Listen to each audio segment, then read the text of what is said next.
আজকের ভিডিওর আমলের বিষয় হলো অল্প দিনের মধ্যে ধনী হওয়ার এক বিশেষ আমল। আর এই আমলটি করার বা এই আমলের উদ্দেশ্য এই নয় যে আপনি রাতারাতি বা কিছুদিনের মধ্যে লক্ষ লক্ষ কোটি কোটি টাকার মালিক হয়ে যাবেন, এটি কিন্তু নয়। এর উদ্দেশ্য হলো আপনার অর্থের সংকট থাকলে, অর্থনৈতিকভাবে আপনি ক্ষতিগ্রস্ত হলে তা মহান আল্লাহর ইচ্ছায় সচ্ছল হয়ে উঠবে ইনশাল্লাহ। এতে আপনি অল্পতেই সন্তুষ্টি লাভ করবেন। রুজি রোজগারে অত্যধিক পেরেশানি থাকলে তা মহান আল্লাহ রাব্বুল আলামিন দূর করে দেবেন।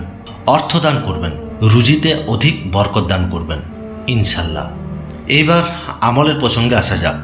এই আমল আপনি বা আপনারা দীর্ঘদিন যাবৎ করতে পারেন, কোনো সমস্যা নেই।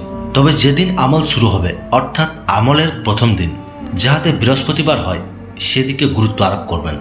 ওই বৃহস্পতিবার ফজরের সালাতের পর কিবলামুখী হয়ে অন্তরকে প্রশমিত করুন। যত বেশি পারবেন বেশি বেশি করে তওবা ইস্তিগফার পাঠ করুন। অতঃপর দরুদে ইব্রাহিম পাঠ করুন 11 বার। এগুলি পাঠ সম্পূর্ণ হলে মহান আল্লাহ রাব্বুল আলামিনের এক সুন্দর পবিত্র গুণবাচক নাম আল ওয়াহাবু, এই নামটিকে 1000 বার পাঠ করুন। পুনরায় 11 বার দুরূদ পাঠ করে নিন।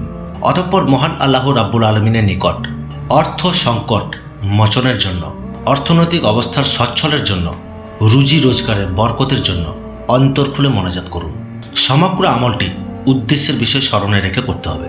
এই আমল সম্পূর্ণ হওয়ার পর অর্থাৎ বৃহস্পতিবারের ফজরের পর ওই দিনেরই মাগরিবের সালাতের পর কয়েকবার ইস্তিগফার, 11 বার দুরূদ ইব্রাহিম, অতঃপর পবিত্র কোরআন শরীফে 3 রুকু 96 আয়াত বিশিষ্ট 27 পারায় বিদ্যমান একটি সূরা ওয়াকিয়া সম্পূর্ণ একবার পাঠ করে পুনরায় 11 বার দরুদ পাঠ করে নিন। অতঃপর আমলের শেষে সে উদ্দেশ্যের বিষয় স্মরণে রেখে মহান আল্লাহ রাব্বুল আলামিনের নিকট মোনাজাত করা। এই আমল ক্রমাগত 2-3 সপ্তাহ যাবৎ করলে তার তাসির পাবেন ইনশাল্লাহ। এছাড়াও দীর্ঘদিন যাবৎ করতে পারবেন এই আমল বা তদবির। এই ছিল আজকের এই ভিডিওর বিষয়বস্তু। আপনারা সকলেই ভালো থাকবেন, সুস্থ থাকবেন। আল্লাহুম্মা আমিন।